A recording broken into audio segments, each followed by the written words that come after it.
Welcome back to How to Have a Zen Dog, a podcast by Zen Dog Training and its founder, Gordon Fontaine.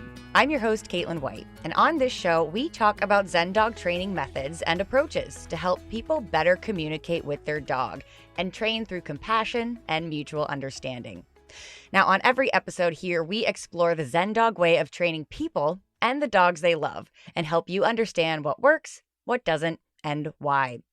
So for today's topic, we're getting into one of the fundamentals, one of the basics of dog training, how to teach your dog to come when called. And we are joined today by another trainer, actually. Kassady Lemmen is here with us. She is actually a dolphin trainer, but she does some dog training on the side. So Kassady, tell us a bit about yourself, how you got to know Gordon, and how you got involved with Zen Dog Training. Yeah, hey, I'm Kassady. I have been talking to Gordon for a couple of months now, and it's been really exciting to be getting involved with his training and getting to still work with dogs and be involved with training in a way that is very meaningful. I have been working with dolphins for over a year now, and I've been working with dogs for over a decade. So it has been really exciting to be able to work with dolphins and be able to sort of learn about that training from a more scientific view. A lot of what we do in dog training is sort of based on experience, based on what individual trainers have found to work and to not work. But it's often a little more speculative, whereas with dolphin training, we really focus on the science behind the training and behavior and learning. So it's been really cool to work with Gordon, see his methods, and see how they are largely based in that scientific background. And it's been really cool to be able to talk to him and see how our training philosophies really do align very closely. And despite working with completely different species, a lot of what we do is very similar. No, that is so cool. You know, I would never think that dogs and dolphins have a lot in common. I mean, I guess they're both pretty smart. But that brings us into my first point today, you know, talking about that real science behind dog training, starting with Darwin, moving through Pavlov, Skinner, and thousands of other researchers and scientists. So this isn't just a theory, though. Like you said, it is a proven science. So can you tell us a bit more about this science behind training, Kassady? Yeah, for sure. So within training and learning, there is the basic foundation of the quadrants of learning. So positive reinforcement, negative reinforcement, positive punishment, negative punishment, and sort of the idea that anything that is reinforced, that behavior should increase. So we can kind of use that in its very basic form to our advantage to be able to understand how training works. Even within any specific training game, any type of training that any dog trainer does, whether they're aware of it or not, they are utilizing those quadrants of learning. So the very simple way to sort of understand that is if it begins with positive, it is about adding something. If the quadrant begins with negative, it's about decreasing something. Reinforcement is about increasing behavior, and punishment is about decreasing behavior. Anything that you're doing with animals where the goal is to alter their behavior, change or help them learn behavior in some way, you are accessing those quadrants, whether you're sort of aware of it or not. Gotcha. All right, so let's get into the meat of the episode now, or the title of the episode, Teaching Your Dog to Come When Called. So Gordon, tell us what people need to know about teaching this to your pet. When it comes to teaching dogs to come when called, our curriculum is designed for regular, everyday people who have jobs and busy lives. In short, they're very busy, right? They have, I like to joke, short attention spans like I do, and they want results. They're not dog or dolphin trainers. They just want their dog to do what they say, essentially. And just like your car mechanic, you know, you don't necessarily need to know what they're doing in there. You just want the car to run. But the problem with dog training is it's such a intimate thing. Your dog is its own creature who has its own thoughts and ideas. And so our game was focused on really basic things, the basics of dog training, teaching people to mark good behavior. We use a strong yes marker. And the more people are clear about their marker sounds, the easier it is for a dog to learn what they're doing right, as Kassady was saying, to encourage those good behaviors.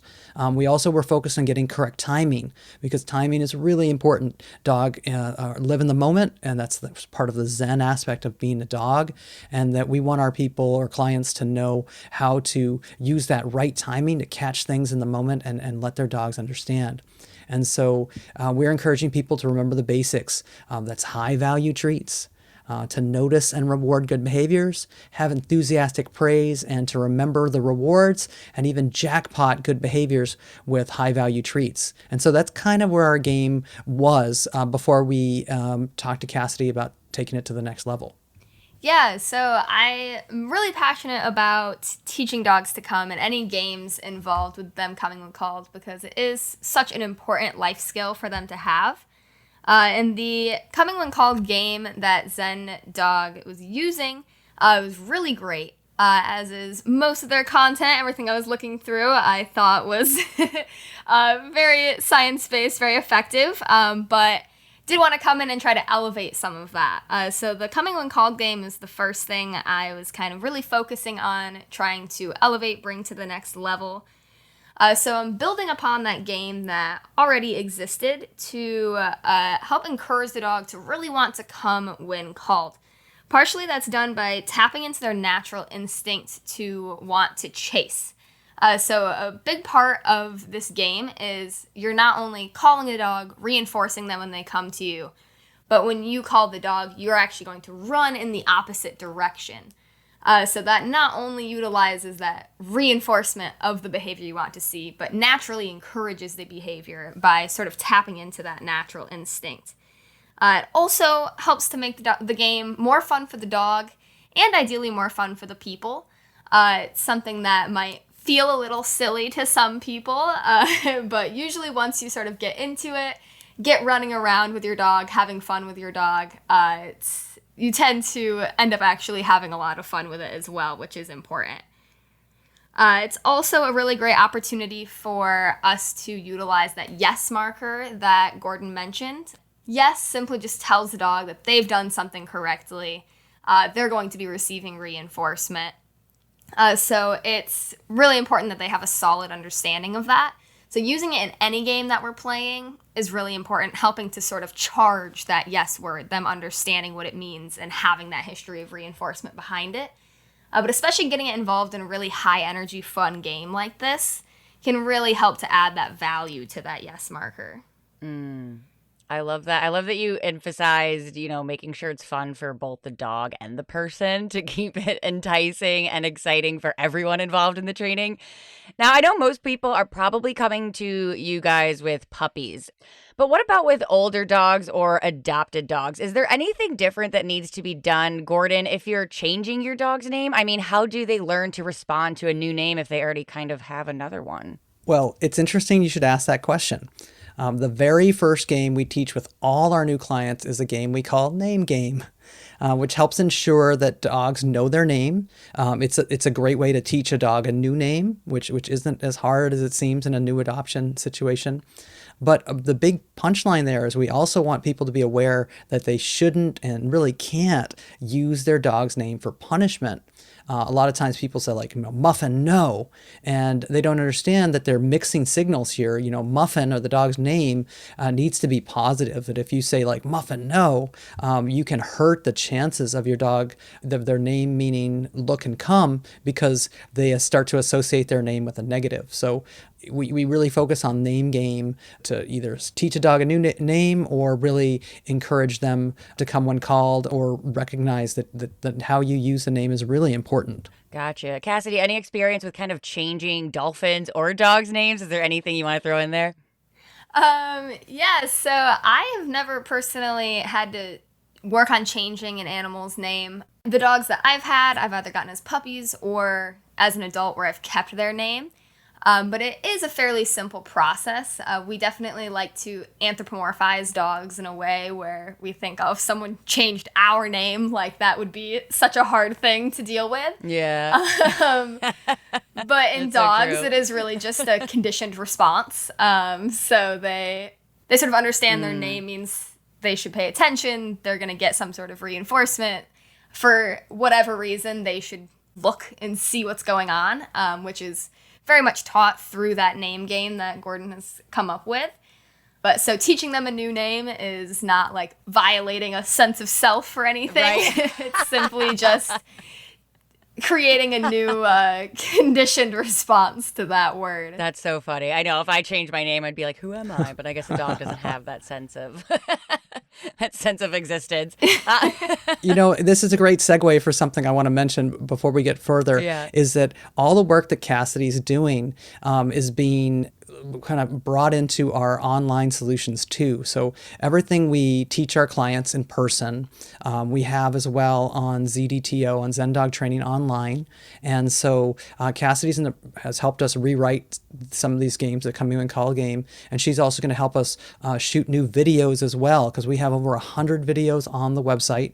And so anyone who joins our online courses can get the games that she's updated, the name game to Coming When Called, the advanced stuff that she's put together. And soon we'll have some new videos there too. So if people are interested in learning exactly what these games look like, they can join our online courses, either our online puppy course or our Zen Dog Training Video Solutions Center, where they can access all that stuff at any time as part of those plans. Yeah, those online resources are super valuable, super helpful. I really enjoyed looking through all of that and definitely expected to have more notes than I did. It is some really quality content on there. I'm really excited to be contributing to that. And we'll have actually a new video on Coming When Called put up there soon.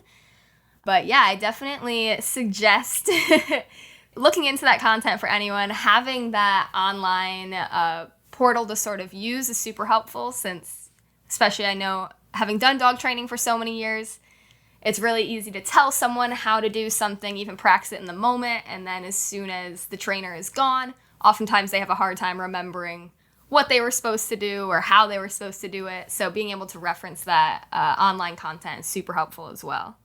Yeah, and you can take it anywhere with you. If you're out on your walk and you have your phone, it's always good to have those resources handy whenever and wherever you are training. So my next question is, it might be kind of on the anthropomorphization of dogs, if I said that correctly, but dogs and nicknames. For all the pets I've had, from cats to dogs to teams of sled dogs, I have 1,000 names that I call them all, whether it's something goofy or just like, hey, Stinky, or whatever they're doing in the moment. So, Gordon, do dogs react to nicknames differently, or does that kind of go in the realm of they don't really know the difference? Well, I think I think we can ask Kassady this, but I usually say to clients that dogs can learn hundreds of words if you teach them correctly, which is amazing. But when it comes to using different names and pet names when you're calling your dog, I recommend that people come up with one word with the Coming When Called and use that word or name with these more advanced games, because you don't want to confuse your dog, with like muffin or lovey or come.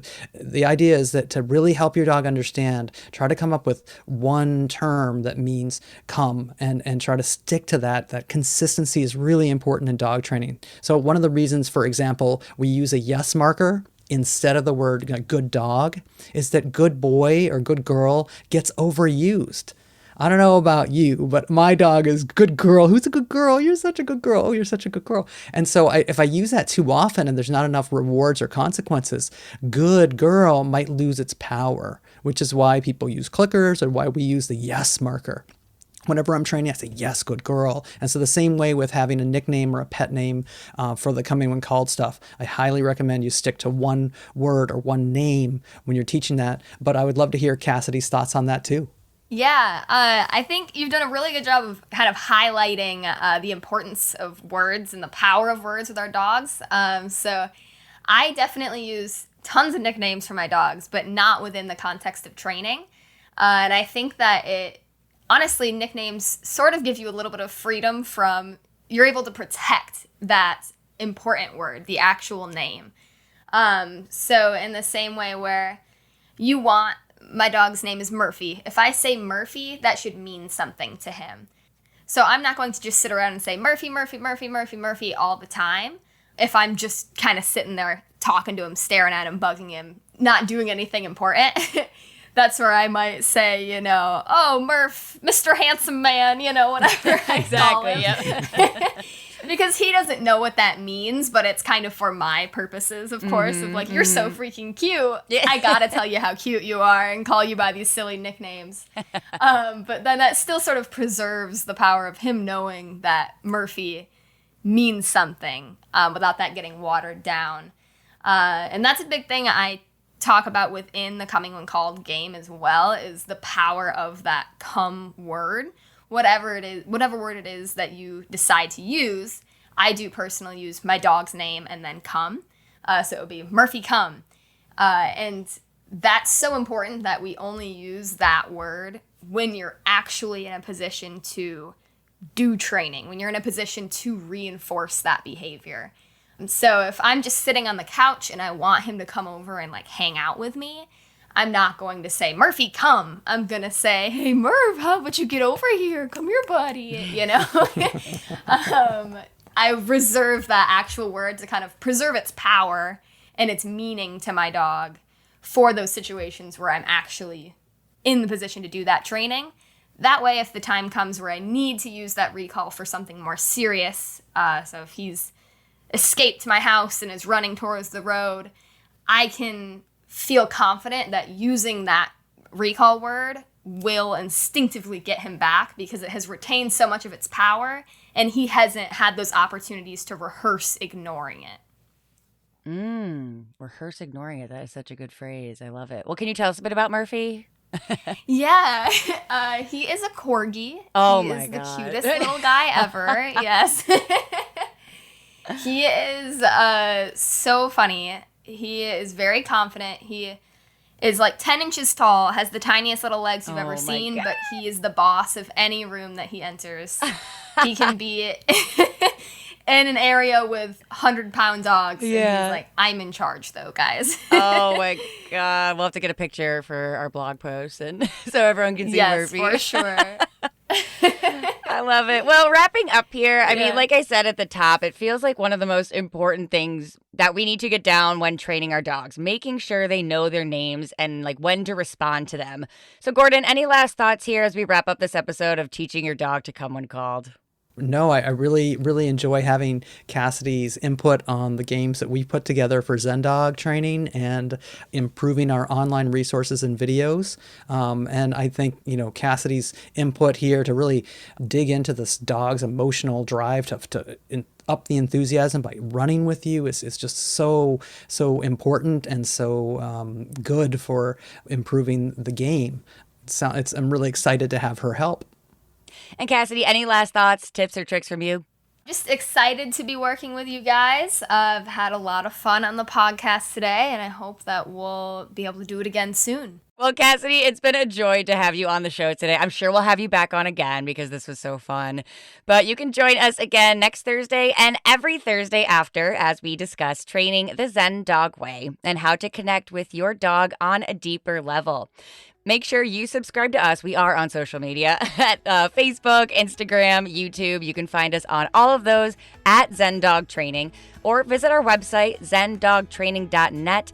We'll link to the posts as we mentioned in our show and all of the training resources there. Either way, we'll catch you next week and have fun training.